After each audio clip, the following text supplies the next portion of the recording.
黃泉逆仙錄第2部，殺神盟，作者阿暖。第056章，今天有夜宴。是夜，明都鑽石山好似從未日落。這照亮滿城的術燈，不知耗費了幾多練氣士們預先寫好的符咒，在蓋上由各種寶石懸過雕成的燈罩，彩光四射，仿若置身仙境。今天是殺神夜宴，可這明主的玩法，從來不把殺神盟視作見不得光的地下組織，為何非得撞着逆着？在這鑽石山裏，就有着由我花錢請來的3000名殺神，被大家知道了又如何？又能奈我如何？4星以下殺神的宴會場地，分布在城裏各大遊坊或青樓，可這宴會規格也毫不失禮。往豪車裏看，這有可能是前所未見。至於宴會內容是否符合風雅，則見仁見智了。滿城喧鬧，當然了，這說成是集體演戲，也不能算錯。這場各人都收足好處的夜宴，肯定不是僅僅一場免費晚餐。在這之後，甚至宴會期間，肯定要幹活，而只要是立功者，對明主的闊綽卻是有堅定信心，能否一戰成名，以致舉家富貴，就看這個晚上了。在這樣的前提下，自己有何能耐底牌，能給同行們知曉嗎？這幾乎形成了史上最大的集體扮豬吃老虎騙案。好些人醉臥街頭，吐得滿地都是，卻是在暗查城裏大街小巷，看能不能預先察覺出一絲蛛絲馬跡。各人互相勸酒，乘機套話，各種流言滿城飛舞，真假侵襲。明主辦這場夜宴，到底是為了什麼？甚至連徐家樂實際是個狠人，這個晚上是要把3000殺神一網打盡，好把人間界的青壯一輩削至見骨，好給不服人王統治的天界獻媚。這種流言都有傳出，唯一可以確認的是，今天晚上的鑽石山光亮得藏不住秘密。可當中哪些是真，哪些是假，真有多真，假有多假？這些奔跑於城裏各大現場去套料的中下階殺神們，就算再是一頭霧水，對於一件事情卻是一致認同。這得要看有哪些情報是從皇宮裏流出來的了。大明皇宮，這自然是這天晚上鑽石山的焦點。從宮外看去，這幾近完全沒有死角的寶石閃光效果，令人根本無從直視一眼。要說是土豪炫富，這也是太極端了。過了今晚，明主徐家樂愛財如命，炫富成痴的傳聞將會更上一層樓。這根本已經是有病了。周謙自有赴宴，由於宴會屬流水式，視乎各人的應酬需要，早到晚到亦可自行決定。而明主這種做慣生意之人，當然會把正事留待到酒酣耳熱之後，因此也不怕會錯過。明宮對獲邀貴賓基本呈開放態度，當然了，明主寢宮以及郡主起居處等依然是禁地。周謙趁着宴會才剛開始，故意慢悠悠地在宮內繞了一圈，看上去好像是在欣賞明宮般。這回就輪到蕭12留守主子下榻的別院了。聽得清楚嗎？周謙發出心聲，我現在應該處於宮內跟別院距離最遠處，這當中相隔了明主行宮2片林子，還有抵禦臨軍演武場。還好，蕭12就如周謙當日般憑欄眺望。當然了，戴着明主所送的淚光眼鏡，不然誰都無法目視今夜的明宮。過了昨夜，蕭12就坐滿了3天，已經從陪圓椅上起身了。干擾始終來自視覺，就連那淚光鏡都效用不大。蕭12時不時就要脫眼鏡揉眼睛，可正如公子說的，覆蓋得太過完美了。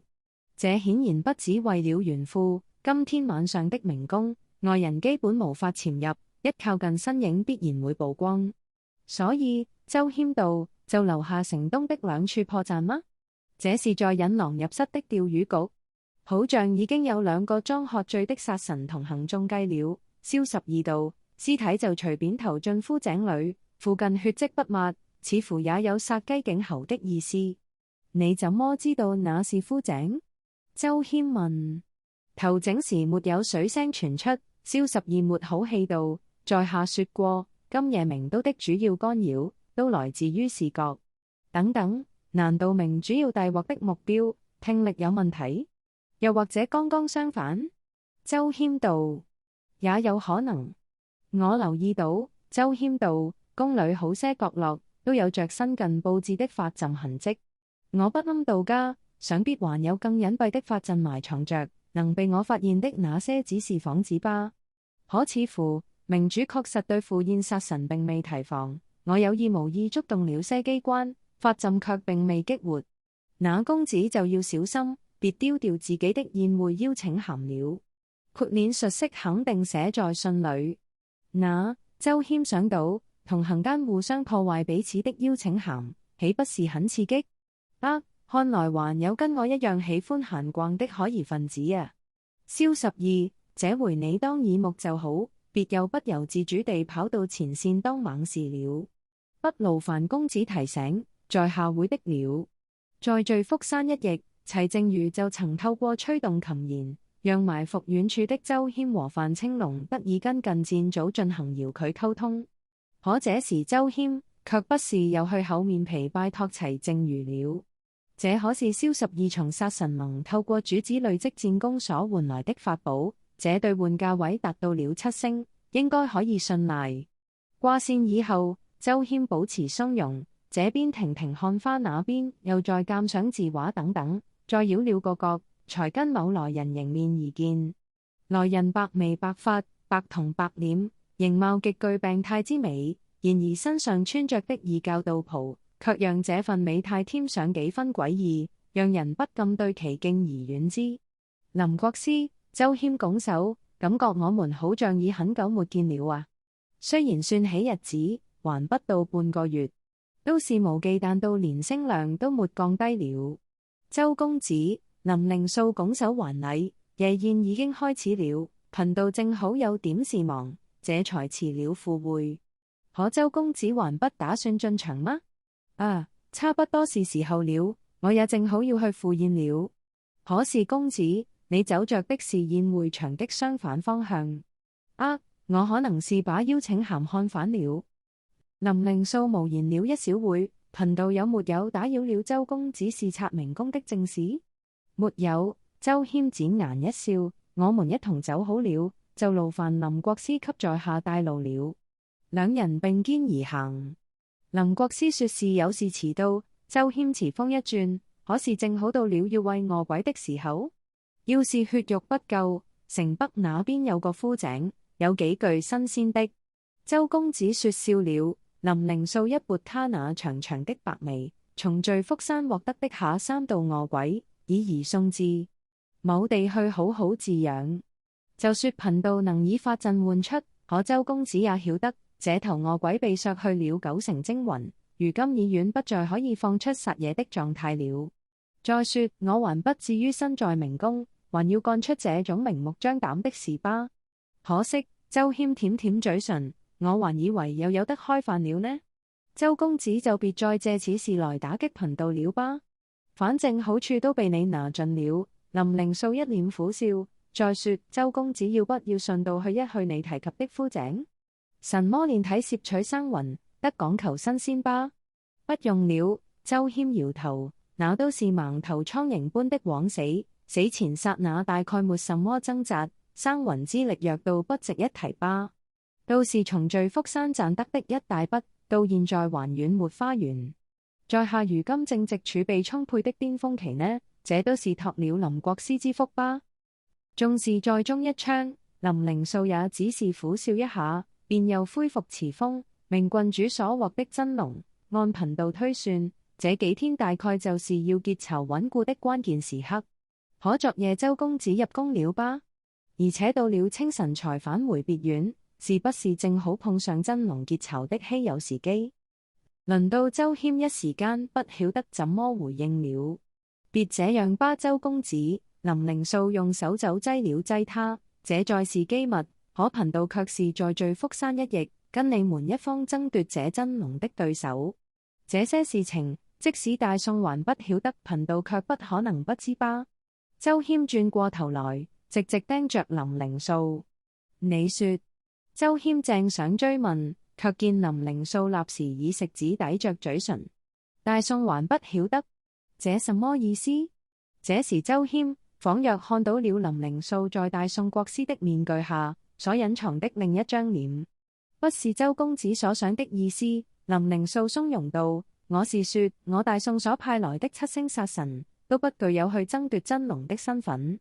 就說江河那一介武夫，他日後就是另一個周翩翩，大概沒有自己當皇帝的想象力。這其實是在暗諷周翩翩沒有帝王格局。可周謙想想自己的爹，又好像是，因此竟無法反駁林靈素的話。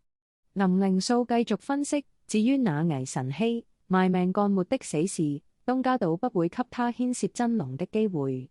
畢竟身為正宗暗行者，知道得越少越好。查查笑不更事，就算能成氣候，也至少是20年後的事。就除了你？周謙問。林靈素聽罷，氣息平常，他甚至沒有把周謙的話視作笑話看待。畢竟他份屬大宋臣子，既如真龍，可是禁忌。誰會那麼白痴，得到真龍，還跑去獻給主上？若然周公子決心入我姓黃教，貧道願意把事情坦然上告。林靈素道：只需要再耽擱一點點赴宴時間而已。周公子敢不敢這就跟我回到貧道所住的別院，馬上進行入教儀式？不是敢不敢的問題，是我沒興趣當信徒去跪拜你。周謙道：不是跪拜我，是跪拜聖王。林靈素糾正：那更加荒唐，當然不入教。所以你就相信徐家樂那一套？林靈素問：此人欲要借真龍氣運，牽制人間界政局，支配地下金流，從而成為台面下的實際霸主，為國能容許以後處處受明這個債主的掣肘，以致動彈不得。周公子，你難道希望實現所謂的天下太平？林靈素面露喜色，這其實跟我姓黃教主旨一致。周公子，一同實現太平吧。周謙是真正無言了。本章節完。原文小說請到搜尋器搜尋黃泉逆先錄第2部或殺神盟。目前原文進度以每星期3章更新，歡迎訂閱電子版本或購買實體書。以上有聲小說由暖島出版提供。